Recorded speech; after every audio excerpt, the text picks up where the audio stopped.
Welcome to Next Time. If you never noticed before, the Tesla Model Y long range comes with no spoiler on the back of the trunk, and if you look at the Tesla Model Y Performance, it does have a spoiler on the back of the trunk right there. So recently, a company called HALOBLK or HALOBLK or HALOBLK, I really don't know how to say that name.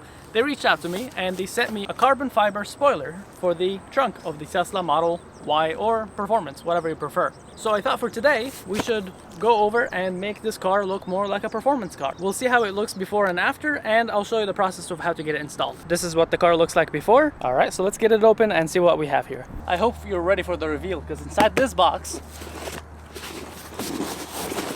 there's a smaller box. All right, moment of truth.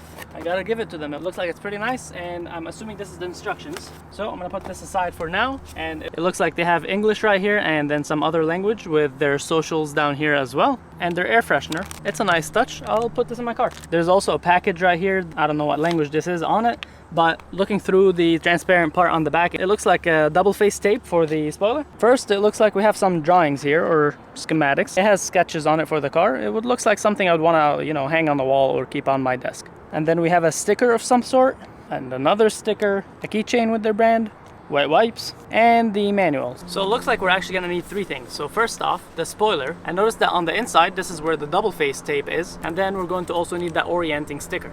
I'd also suggest that if your car has some dust on it, bring yourself some microfiber cloth or something and then just wipe that dust away before you use the wet wipes. Make sure you're getting the top and the front as well, because it's going to stick up here and bottom. After that, we're going to put on the spoiler and orient it to where it looks right to us. So when you feel like you have it in the perfect spot, make sure you have your hand on it, get yourself that sticker, and on one side it has the spoiler drawn, and on the other side, the white side, is the actual trunk. So we're going to peel that sticker off and put it in the middle, and make sure that that line that separates the white and the black goes right on the line of the spoiler and the trunk. So it goes on like so, and that will tell you later that this is where it's supposed to go. So this sticker will do two things. Number one is right now it's holding it in place, and two, if you look closely at the sticker, it has an area right here that you can rip. So once I rip this off, this will come off, and now you will have that line to always align it later when you go back to stick it. So just with your nail or with something a little bit thin, just go ahead and just go with your finger through across like this, and there we go. It comes off like this.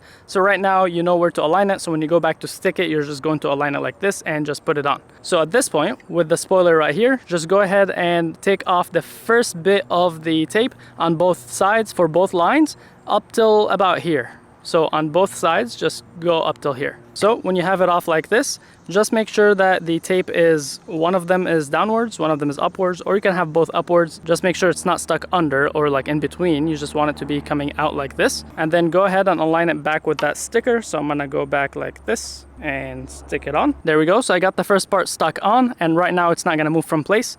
And then we just want to pull these out while we go across to get the whole thing to stick on. So finally, we're just going to pull the tape off like this, and just make sure you're gentle with it so that the tape doesn't rip off all the way to the end. Same with the one on the bottom side as well. And then after you've gotten that tape out, just make sure you just run your hand over it and make sure it sticks all the way down. And then I'm gonna do the same thing with the other side. So I'm gonna just pull these out and stick it in place. Make sure that you apply good pressure on it so that it doesn't come off later. And lastly, we can take that sticker back off. And finally, here's the finished product. And with that, if you have any other questions about this or anything else, leave them down in the comments below and I'll be sure to get back to you. And if there's any other products that you would like to see, leave suggestions down below, and I'll see you soon. Peace.